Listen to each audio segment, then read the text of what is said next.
He's a young boy. He doesn't maybe want to be called little every time. I love kind of the way Kevin played it with all of the subtext and all of the sort of double meaning to it. If I'm Oliver, I'd be kind of shaken up by that. You know, the Thornton family and the Grant family. Jack Wagner going, "Let's go," as they go out of the. It's almost like a sparring match every time they're talking. He put himself in harm's way for her. It's very romantic.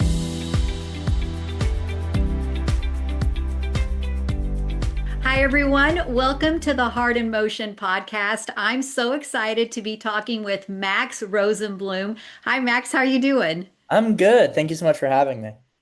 So, Max is a writer and story editor on When Calls the Heart. I'm so excited. You have been listed as one of the writers for episode 5. We just finished watching episode 5, so I'm thrilled to get your take on it. Let's go back a little bit because I know that this isn't the first year that you've been involved with When Calls the Heart. So, can you talk about your journey? I believe you were credited last year as a script coordinator. Is that correct? Yes, indeed. Yeah. So I went to NYU for a major called dramatic writing. So that's script writing for plays, TV, and movies. But I focused on television because that's sort of what I've always most wanted to do since, that's mostly what most of what I watch. And then I was very lucky to be in touch with Lindsay, who was the showrunner for season 12 before passing over to Joy, and she gave me kind of a trial spot as script coordinator and then decided to keep me around, which I was grateful for. And Liam Fernley, who is another story editor, he kind of graduated to story editor last year and trained me up to script coordinate. I owe a lot to him. He was very gracious with his time and very patient with me as I was learning the ropes there. But then, Joy was also was in the room last year on 12, and she and I got along great. We both, have a lot of similar taste and both love theater as well. And so we got to bond, and she very graciously had me back for as a writer for season 13, and I was really happy to do it. Well, we're so excited to talk about your contributions to season 13.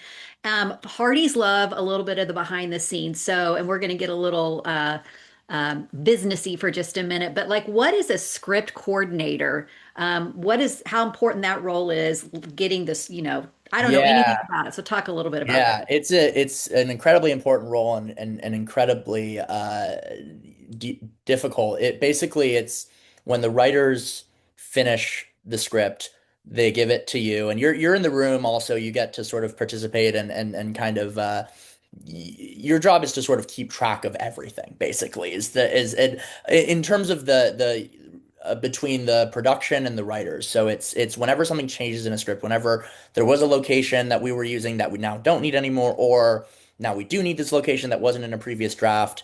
It's all about kind of making sure that stays communicated. And so there are certain things like we have a page of all of our sets that we use in an episode. We have a page of all of the cast and all of the daytimes and night times, and it's all about keeping track of basically just all of those details. Especially since scripts will change and there will be new drafts, and making sure that and also sometimes something will change in one episode that has to change in another episode. So it's a lot of just being very detail oriented and kind of and you're sort of the last line of defense. So any kind of inconsistency, any sort of little error is theoretically up to you to catch. And so it's a very, very important kind of unsung role that was a total pleasure to do, but also had a bit of a learning curve. That's awesome. So, as a script coordinator, then are you on set during the filming? So that's script supervisor. Okay. That's a comment. I also had to learn this. Yeah, so script supervisor is on set. We have a great one, and they're in charge of making sure that what's being filmed matches what's in the script and Got is it. being considered. They work with the editing department to make sure that all of the different takes of each scene, or no one's holding a pen in one hand in one take and then another hand, all that stuff. Yeah, so script coordinator though works with the writers room and with the production team to make sure that there's just communication, and that everyone is kind of aware of all the changes that are being made. Got it. So, have you been able to be on set at all? I have not gotten to be on set. Now I live in New York, so it's quite a flight. But we did get to do the first week of our writers room in person in LA, which was great. So you were able to fly out to LA to do that time there. Yeah, they got us all to the sort of they have a little office there, and we all it was great to get face to face with all the writers and whatnot. It's just crazy that, this series is filmed in Vancouver, but yet like your contributions are all the way over here in New York. Yeah, And then yeah. I mean, the future is here, right? there we go. Like being able to, and we had also like most of our writers in LA, which is also not Yeah. Vancouver, and Yeah. so we all it's a global project, really. So you've said that this year you are a writer, but you're also a story editor. So what does the story editor do? Yeah, well, so everyone in the writers' room is a writer, and then and then those titles are sort of kind of are basically seniority, right? And and sort of story editor is sort of your first time out is sort of the level Love it. that you're at, and so we're all, in the room plotting out everything that happens. It's a very collaborative process, even Yeah. though, Joy and I's names are in this script, Yeah. the stories and literally scene by scene, we've all kind of had our eyes and hands on it and pitched jokes and pitched moments and whatever. So as a story editor, you get to be part of that process and you get to sort of, be part of the collaborative. It's one long conversation, really, is what Yeah. we're doing to put the show together. And so, um, yeah, it was great to sort of just get to be part of that process. So you are listed as a writer with Joy on episode 5, but Joy has shared that there have been some moments in episodes 1 through 4 that she can credit you with. So I'm curious, what are some of those moments that we've already seen in episodes 1 through 4 that we can give you credit for? Yeah, I mean, I don't deserve sole credit for any of it because it's also I collaborative. love, and we love the And collaboration. Yeah. yeah, I mean, I think in episode 1 there was that like intercutting between Lucas and Edie, them finishing each other's sentences. That was a fun thing that So Joyce good. sort of tossed my way. Is like, see if you can take a crack at this. I also got to write Allie's sort of heartfelt letter of love for the park and the land and whatnot, which was really great because that a lot of that came from I just love nature and so it was very easy. And then. Episode 3, I didn't write any of this, but I really loved. I don't know if it came from me originally, or someone else, but I think I was the one who pitched that it should be Whitman that Oliver is getting into, Walt Whitman for episode 3, and the whole kind of it all leading to him like saying I contain multitudes. I don't know if I pitched it originally, but I definitely loved it and defended it and really Yeah. You fought like for it, right? talked and really enjoyed talking about it. And yeah, it's so hard to even like say because it's all a big So mishmash of collaborative. everyone, but there are definitely certain moments that I can remember like typing and then seeing on screen that are very gratifying. That's so cool. That's so cool. And yeah, those two moments were fantastic. So it's great to see, your contributions even all the way back. So you're listed as a co-writer with Joy Gregory. So when you're both listed like that, what does that collaboration look like when you're both going to produce this script? Yeah, I mean, again, because it's so collaborative, we had talked through the stories together so much as we're sort of building it together, and the way our outlines look, like, it's so detailed. But also, I mean, practically the way we did it was for the first draft, we sort of I did the first half and she did the second half, and then when we revised, we would often kind of switch, right? And so by the end of it, it's all both of us sort of have had our fingers on it, but a lot of it is like, okay, you take this, I take this, and then we both kind of look at each other's and give notes and kind of put it all together. And I obviously very much followed Joy's lead. This is my first script I ever wrote, and she's written tons, and so it was great to have that kind of support and that kind of mentorship throughout the process as well. That's fantastic that, that you can have that experience. You're able to provide those contributions at the same time you're learning Yeah. in Oh that yeah. process with the showrunner. So what an amazing experience. Yeah. I've learned, yeah, gotten to learn so much from Joy, David, from everyone, really. So, episode 5, let's just dig right in here. One of our first episodes, our first moments in episode 5 is we open with little Jack, and he's having this quiet moment with the metal, tucking it into his vest, as if he wants it really close to him. So, what is he struggling with in that moment that he wants that metal close to him? Yeah, I mean that moment came from Joy. I think that was just sort of I think we'd written the script already and she really just had this is what you get with experiences. You're able to find these like beautiful, tiny little moments that really kind of change the tone of the whole story, and I think it's bravery, right? It's a medal of bravery is what it represents. And I think as he's growing up, he's starting to maybe feel that absence a little more of his father wants to have that closer to him.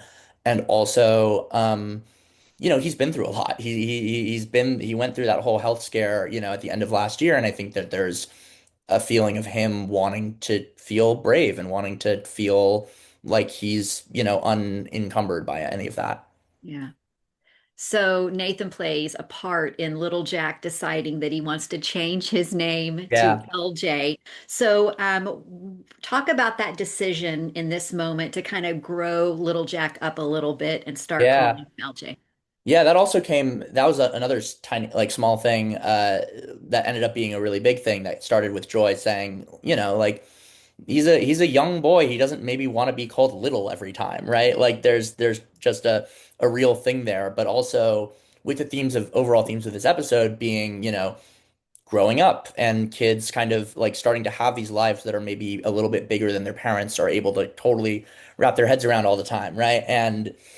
And so that was like a little thing, but then I think the bit where it came from Nathan, I think what was came from me as we were just writing it. It just felt like when we got to the scene with Nathan and Elizabeth at the end, it just felt like that was the perfect way to kind of close the loop on this kind of parallel story that they both have, kind of.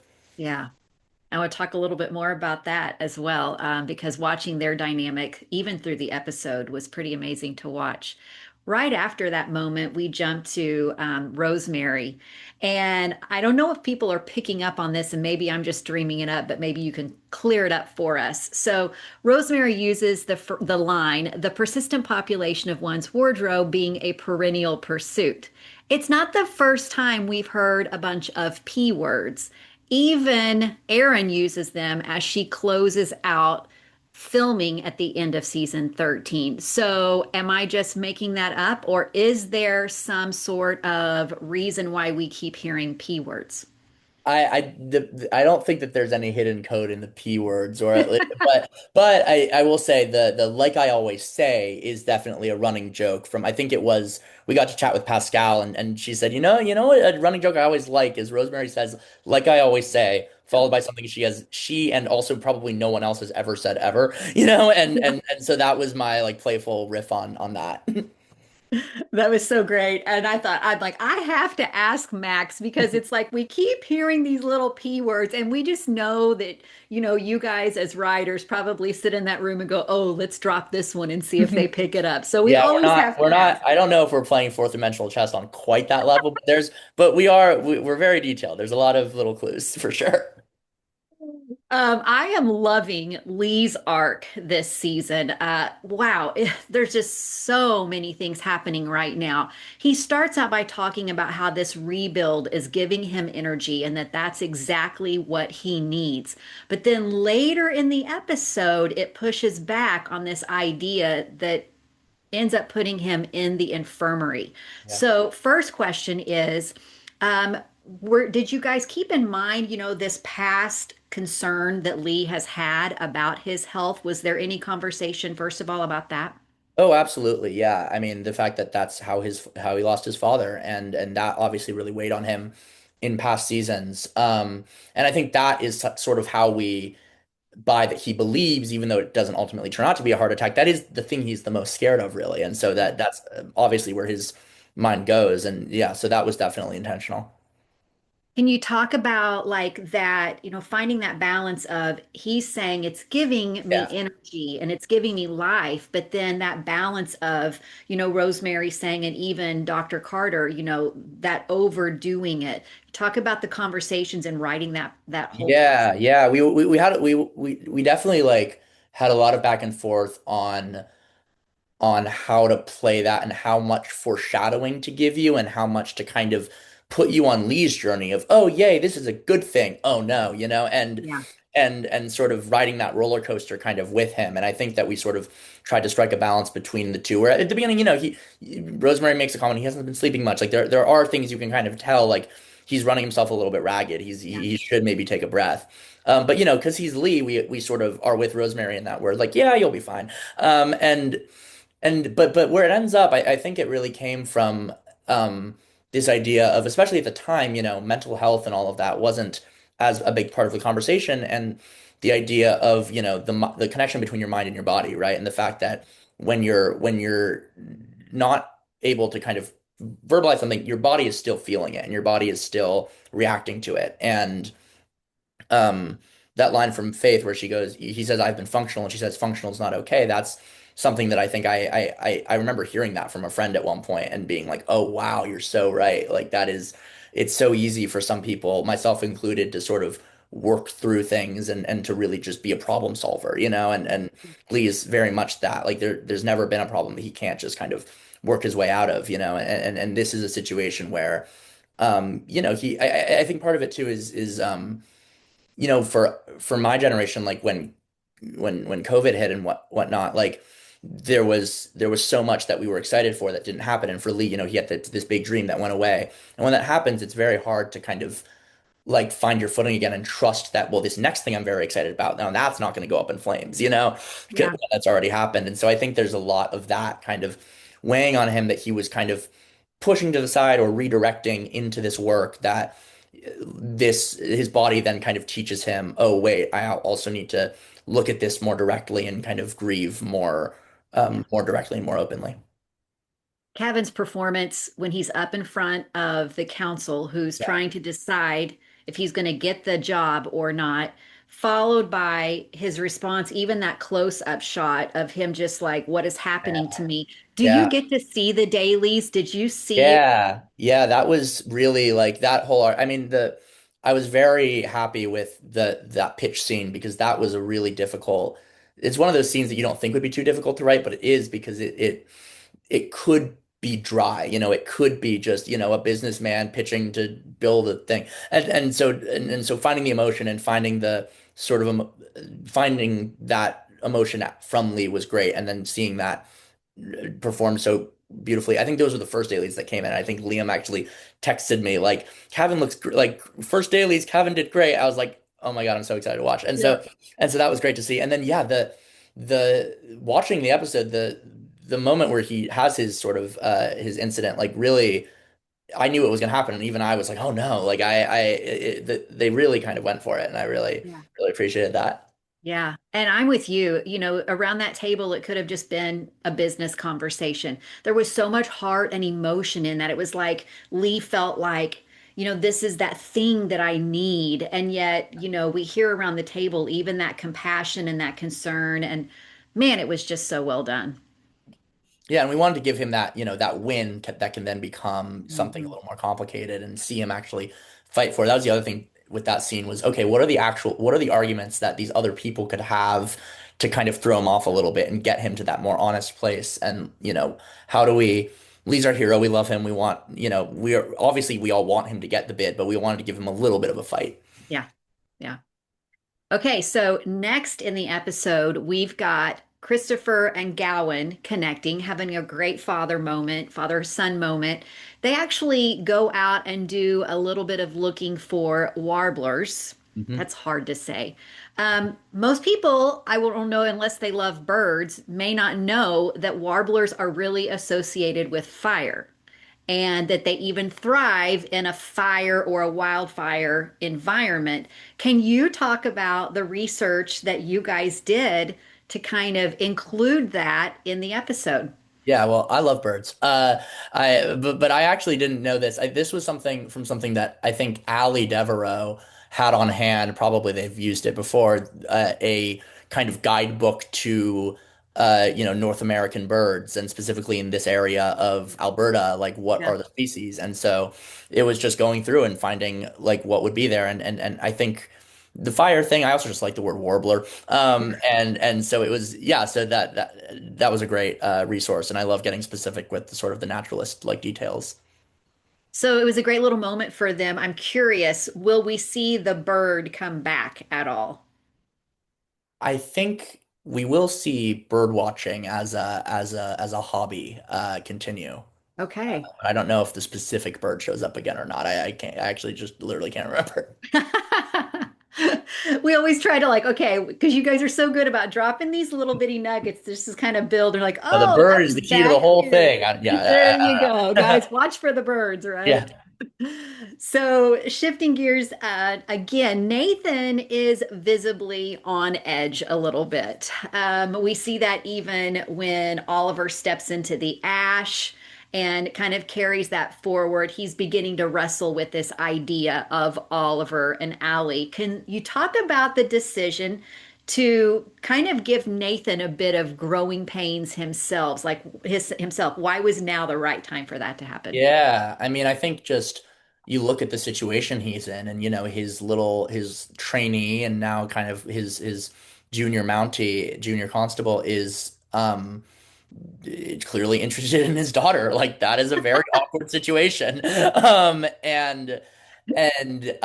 think a lot of it is like the almost the parallel with LJ and in the fact that his her life is getting bigger and it's not always he's not always going to know exactly where she is, at any given moment, and that's obviously very scary, but obviously also something that's just part of this new phase in their relationship. I will say I think the impetus for this story also came from just showing this the closeness of these two of the Thornton family and the Grant family and how they're coming more and more into each other's lives and the thing of when you're a kid and you know that mom's not going to like something or dad's not going to like something, so you go to mom to ask about it, or vice versa. Like, Allie's never really gotten to do something like that before because she's never had these two kind of parent figures in her life before, and so that it was sort of like trying to plant a flag on that and say, look, like this is now the situation. Like they're both parts of each other's lives in this kind of inextricable way at this Yeah. point.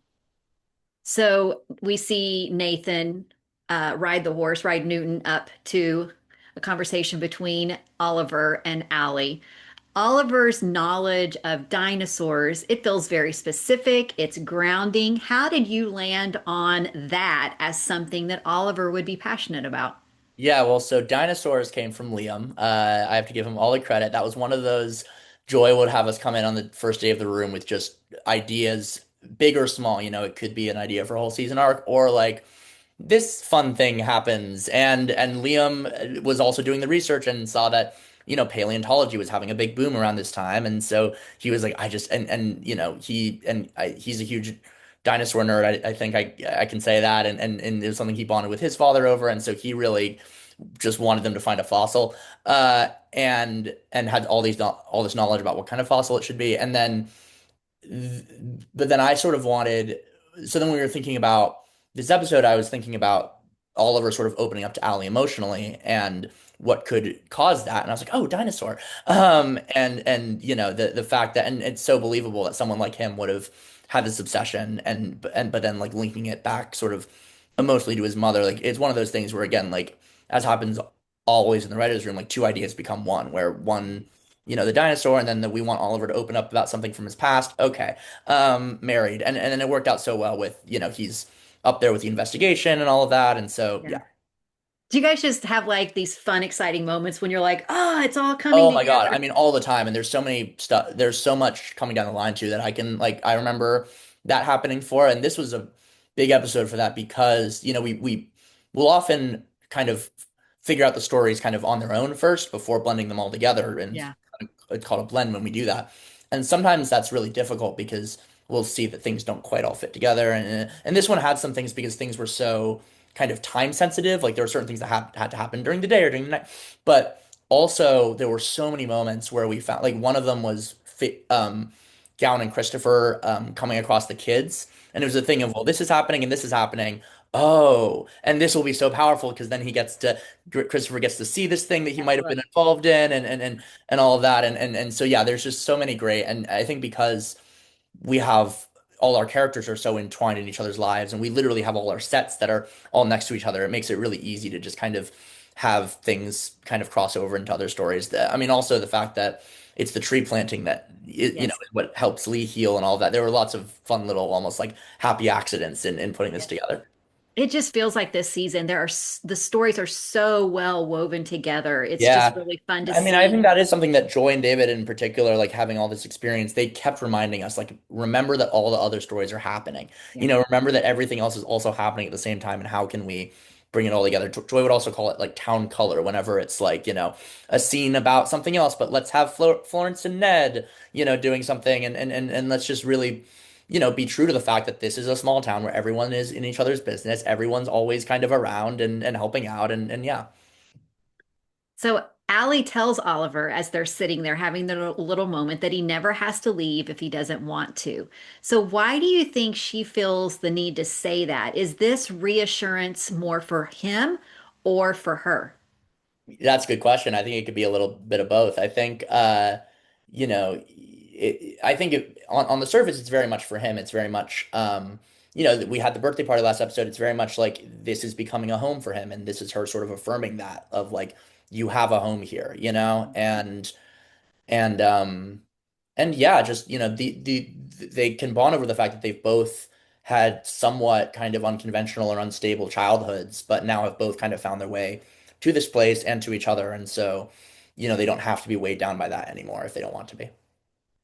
Nathan has a conversation with Oliver in the stables, which was so good.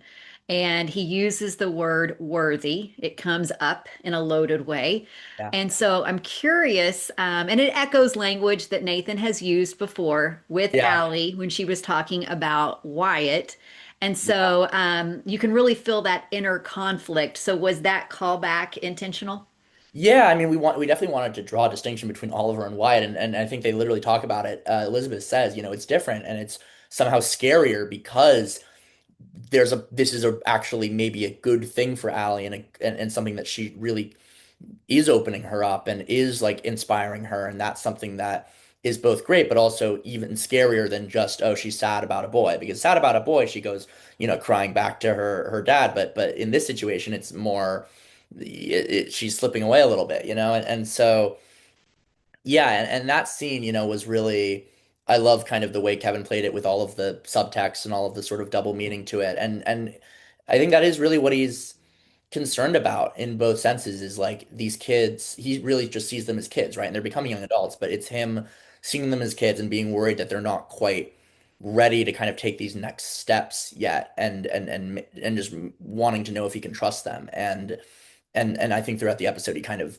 learns that he can kind of let himself breathe a little bit. Elizabeth, you had kind of talked earlier about how that their lives are just becoming more and more. And it was almost like that moment where Allie says, she doesn't say it directly, but she really does when she was like, I told Elizabeth, like in her mind, it's okay now to Yeah, tell Elizabeth. And she almost questions it like, is that not okay? yeah, And it's not like Elizabeth gave Allie permission to go in the woods, but we see her and Nathan really co-parenting each yeah, other's children's without any accusation. I mean, they could have gotten defensive, and neither one of them are like, you're stepping on. Like, so can you yeah. talk about what does that tell us in this moment about their relationship?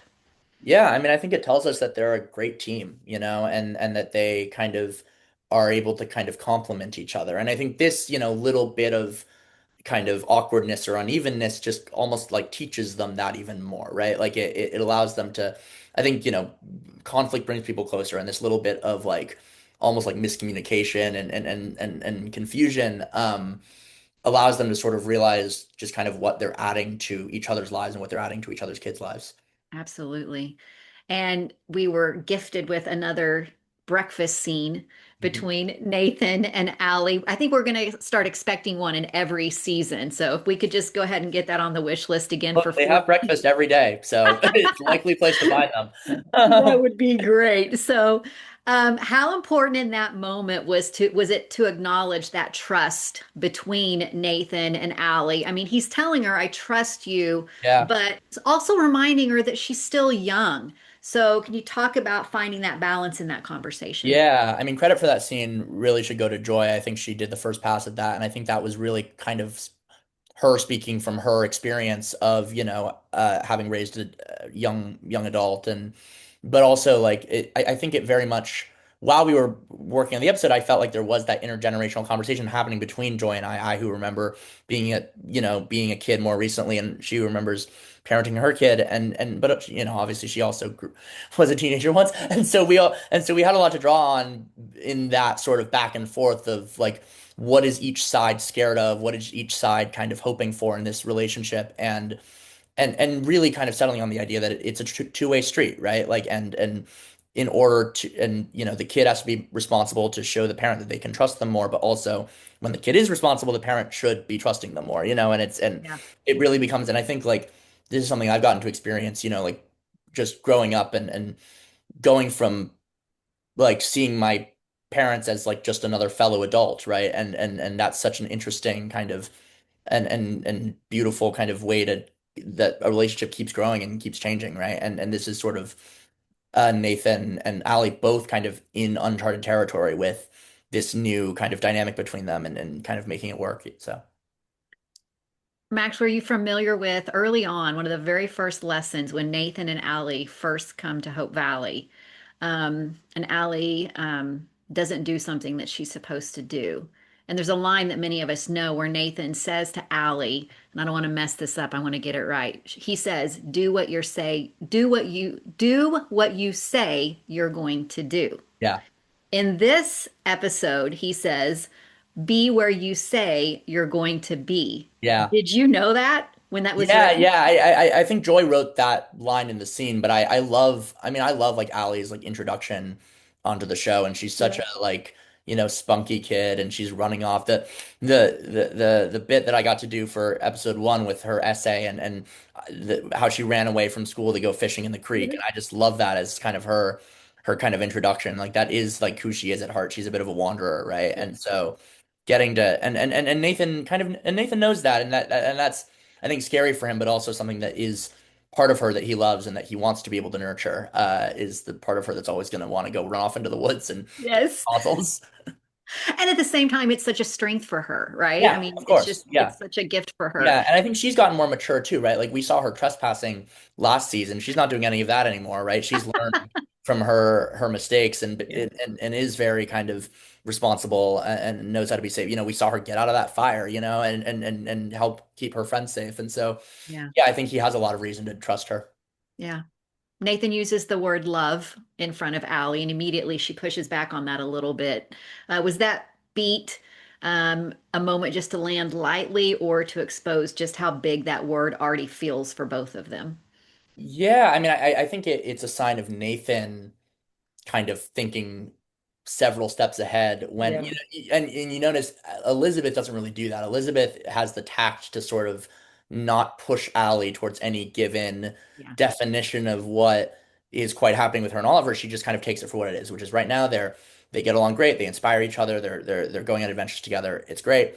Nathan, I think, sees the is a little bit more scared of what's on the horizon there and a little bit like already kind of anticipating like, okay, where could this go? Because I also think because he really sees the connection that they have and the connection and the way that they make each other happy. I think he is he's perceptive but also like that is one of those things of Nathan maybe bumbling in a little too far and Allie needing to kind of be like, okay, like this is Got not it. what we're talking about right now, and so I think that was a great like kind of way to show, yeah, that dynamic. One of my favorite moments of the episode is how it all kind of comes back together at the end when Nathan asks for, Yeah, the little artifact and yeah, he says, "This is pretty special and I'm yeah, happy it's in your hands." yeah. Can you talk about writing that moment? Because I mean, goodness, it just came Yeah, together so that well. was a last minute little addition actually that I popped in because I just felt like we needed to pick it up again. And we had that moment of Nathan kind of reprimanding Oliver, and I felt like we needed, if I'm Oliver, I'd be kind of shaken up by that. And even if Yeah, things are okay with Allie and everything, I'd want to know that things were cool. that And would and be, and also I wanted to see Nathan get to geek out over the fossil a little bit because he had to kind of be in work mode and tell Oliver like go and stop showing me the fossil when we're supposed to be working. But then we wanted to show that like people and LJ and other people in Hope Valley are kind of excited by this like discovery as well. So it was a good way to sort of close that loop. Yeah. I hadn't even thought of that, that Nathan did need to come back to Oliver and kind of have that moment. So that's so good. That makes it even better. Okay, let's shift to Lucas Yeah. and Edie. And Joy has said that you're gifted at writing this pair. I don't know if you've heard that or not, I but saw that. She's very, very, very kind of her. It was one of the first, yeah, one of the first. I think the first thing I got to really script that made it to screen was for them, and I think it was. Yeah, I do love writing them. and it's just so early on in their relationship that it can, there's a lot you can do with it. And so Yeah, that's got to be yeah, exciting that you can dream a yeah, little bit like that. yeah. There's so much in the air, and I think they're some of the most fun types of characters to write because they're so guarded, and they're so almost strategic and they're both it's almost like a sparring match every time they're talking, which is always like the most fun kind of dynamic to be in. And and yeah, I think they just have such great chemistry, those actors, and are able to kind of play off each other so well. So it's always just so much fun to write. And I love like the poker. I got to be script coordinator while they were doing the poker scene in 12. Oh, yeah. Just love that like kind of texture and that kind of vibe for them. And I think I try to bring more of that. Yeah, just kind of that quippy kind of like almost like screwball comedy like kind of vibe to it. Yeah. There's a great little moment in the saloon where she goes to get some crates Yeah. to make her I to love make the her great. desk, and he, kind of steps into the moment to help her out a little bit. So I'm curious, Lucas does a bit of leaning in, and then Edie has a little bit of a lip bite at the end. So was all of that in the script? I sometimes will I don't know exactly. Sometimes we'll script the leaning in or whatever, but often it's up to the actors. And especially with these actors, there's a lot that I find I would normally write in a script that I don't because I just know like that they'll either do a certain thing or do something good that I don't need to or that Yeah. they'll get it.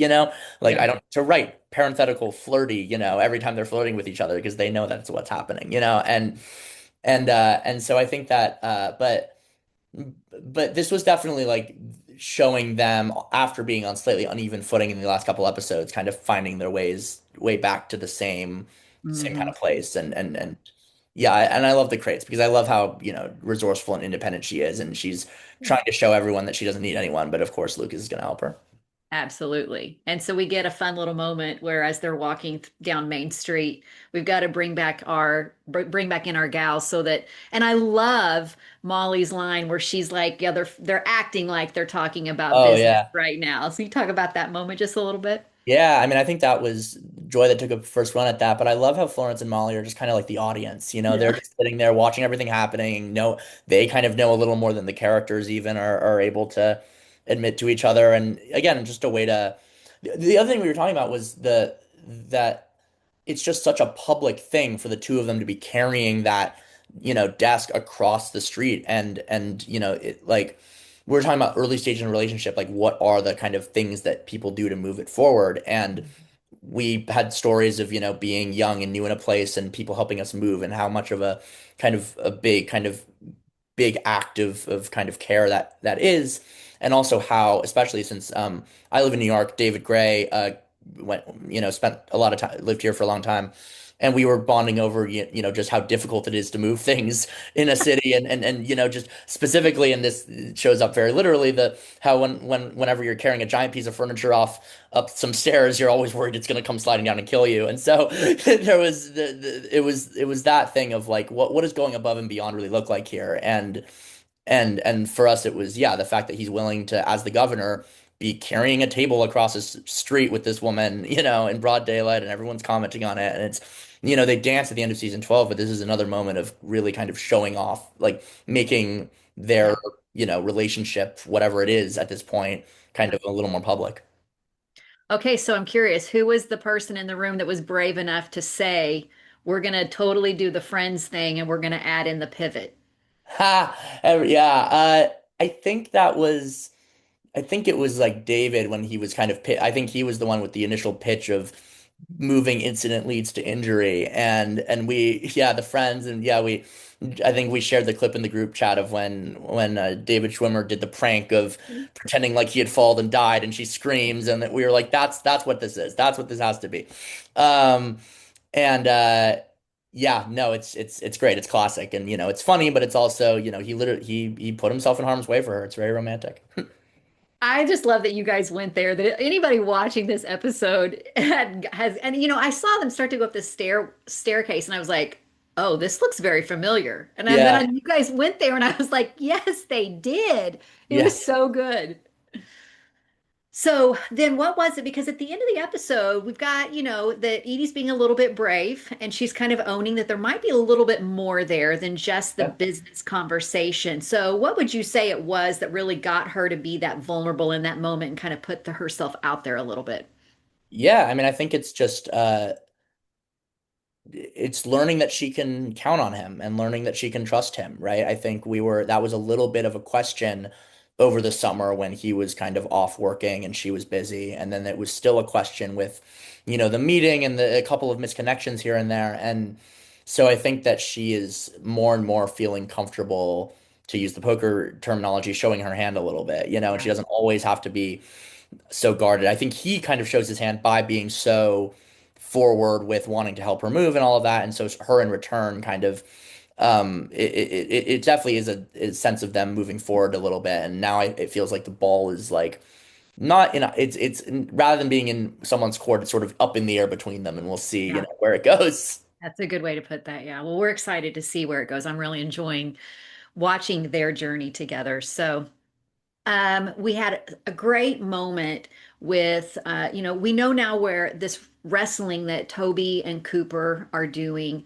and, feeling like that they're the ones that have created this problem, having them own it, whether they did it or not. But I love in this episode that it immediately just like we spin it where, would you say that it's more about rebuilding in this episode or growth or change? Like, what word would you put on it?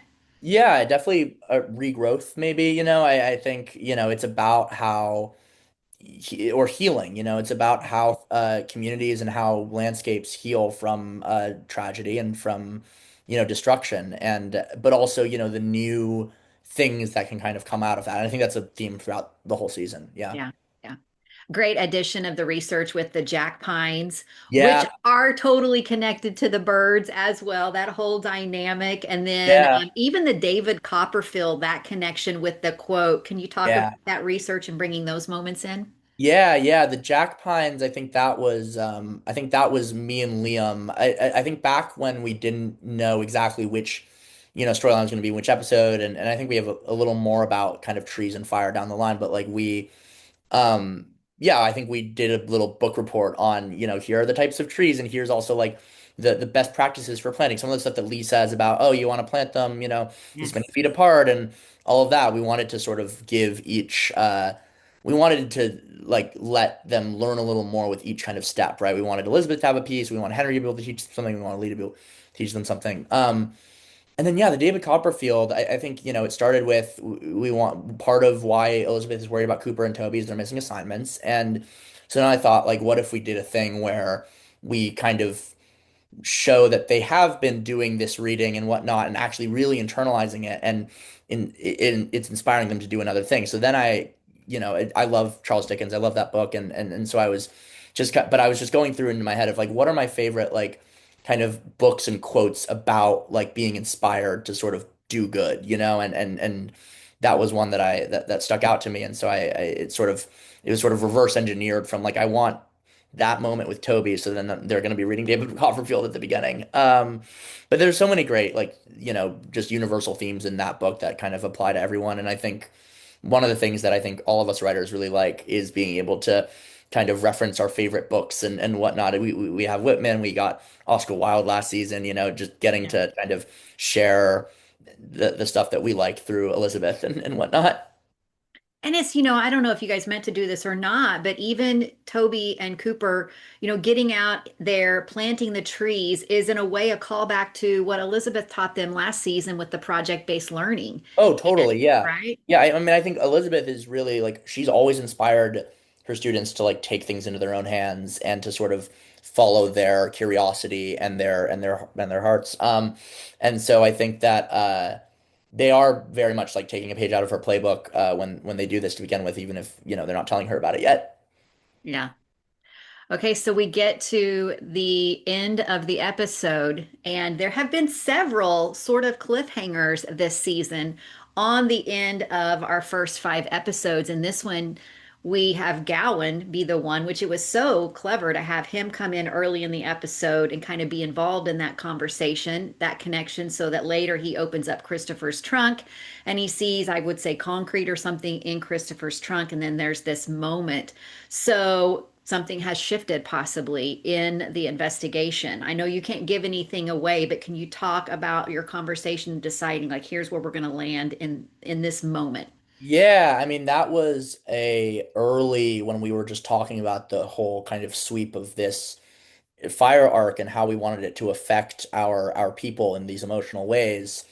We thought about Christopher and we thought about sort of the history he had with Gowen and we thought about the moment and I believe it was season 8 or 9 where Gowen hides a piece of evidence on Christopher's behalf, right? And ultimately Christopher has his comeuppance and makes good, but sort of he Gowen has all of his history. He has that sort of little bit of a of the warring of the light and the dark within him, and we thought it would be really kind of compelling to draw him into one of those like dilemmas again, really. What's And he going to do, right? exactly. And so we always knew that there was going to be whatever that was going to be the end of an episode, right? And then I Yeah. was lucky enough that it happened to fall on the one that Joy and I got to write, and we got to sort of have that big moment in ours. But yeah, that was definitely one of those where we started from that ending moment, and then we were like, okay, how do we build this to make it the most impactful? And I think part of it is the fact that Christopher's opening up to Henry and asking him to give the speech at his wedding, and like finally he has all this at stake. And so what does it mean when Henry now is a little bit conflicted as to how much to trust him and all of that? Like we wanted to sort of build up the little house to Yeah. hopefully maybe see it like start to crumble down. We'll see. Mm. Um, Absolutely. Okay, so I'm curious for you, having seen episode five, what's a favorite moment for you? hmm. I really love the scene with Elizabeth and Nathan at night in her house when he comes to her. I think like they both play it so well. It's such a great like because you're right that like there's no they're not butting heads and traditionally I feel like a TV show would do that, would have them kind of misunderstand and kind of be in conflict, but it really feels like they're working through it together, and you really get to feel and you really feel like you're there with them and sort of sitting with them in it. So I think that was a highlight for me. Also, on a more humorous note, Jack Wagner going "Let's go" as they go out of the thing. That was like I think it was written in the script, but not that he would deliver it in quite that way and like off screen like that, and that like makes me laugh out loud every time. I love those moments. I know, like back in episode four, when Hickam yells, May, I did it, Yeah, yeah, and yeah, how that, whether it's in the script or it gets added later, those yeah, are just moments that just kind of, it's like the icing on the cake. So, yeah, and it's just a little bit of their personality yeah, too coming out. yeah. So, No, yeah, I love that absolutely. moment. And I love the bringing Bill into the kids, dinosaur dig. That was one of those like we all laughed out loud when we were like, "Oh my God, yeah." Like cuz that's the most mortifying like for Allie like, "Oh my God." But like you understand why Oliver did it and yeah. It makes sense. He's Yeah. he's like, okay, I'm He's feeling the freaked pressure out. right He's now. I freaked need out. somebody Yeah. there. Yeah. Yeah. No. And it gave us another moment, back in the last episode where we've got Jack or we've got Bill at the beginning playing with the kids out in the backyard. That was another sweet moment. So to kind of bring them back to that as well. So yeah, I love, you mentioned the Nathan and Elizabeth moment there in the house. And even Nathan pacing outside, it's almost like, okay, can I do this? And Yeah. even showing, yeah, you can. Like that's what we do now. But those are bread and butter is what they've coined them. Bread and butter moments for Kevin and Aaron, those sit down moments and having those conversations. So we're always excited to see those. Absolutely. I think Joy made a joke where we often find ourselves writing Elizabeth like time cut like someone's at Elizabeth's door, time cut, Elizabeth is pouring tea. Joy was like we should have like a shortcut for that because it happens so much. But that's who she is. Someone's at her door, she's gonna and especially if it's Nathan, she's gonna make tea and she's gonna hear them out. Love it. We know that the writers are going to be going back to the writers' room pretty soon. Is there like a character or characters? And I know we've got so many more episodes to go, but you're just excited as a fan to really see where their storyline could go in season 14. Yeah, and I mean, this is all speculative and hopes and dreams and wishes. I love Gwendolyn. I love writing for her. She's such a great actress. I think she's, brings a lot of kind of new energy that we haven't quite seen in kind of our young people. Maybe I do feel like she's kind of the new when Allie showed up originally as the kind of spunky troublemaker. She's sort of a new version of that and is really, really exciting. But really everyone, obviously Nathan, Elizabeth, Lucas and Edie. I think Rosemary especially is always on some wild and fun adventure, so I always enjoy following her and seeing what she's up to. And I mean, there's a bunch for them still down the line in this season, but then yeah. I'm so glad that you mentioned Gwendolyn because I loved her. I mean, first of all, what an amazing contribution so far, even this season. And then her little moment in episode 5 where she talks about the cracked window. Her delivery was so good. And I just love the dynamic between the three of them. Yeah, yeah, they really just feel like a family already, and she's just so she's able to play these very like complicated like kind of emotions and in this very kind of specific way, and I really yeah, good stuff. I did just visit with Brian Bird a few days ago, and I put in my request, not that anybody's asking me, like, how do we get Gwen back in season 14? So I think that she's a tremendous asset this season, and I'm excited to see what continues to happen between the three of them. So, I am as well. Max, putting you on the spot, and you can say can't answer, but do you have like a word that you can tease for something that's to come that you're really excited about? Hmm. Um, I'll just say And it aster. can be a phrase if a word is too The word is aster. aster. Aster. A-S. Oh, It's a that's flower. fascinating. Yeah, Okay. Well, Max, it has been fantastic talking with you. We have it was. loved watching your contributions, loved episode 5, so many layers to it, but also knowing just how collaborative you guys are and that you guys are always working together throughout the season. Excited to see where the rest of this season goes, but I just want to thank you again so much for your time, and we're so excited to see what's coming with When Calls the Heart. Yeah, thank you again so much for having me. All right, bye bye.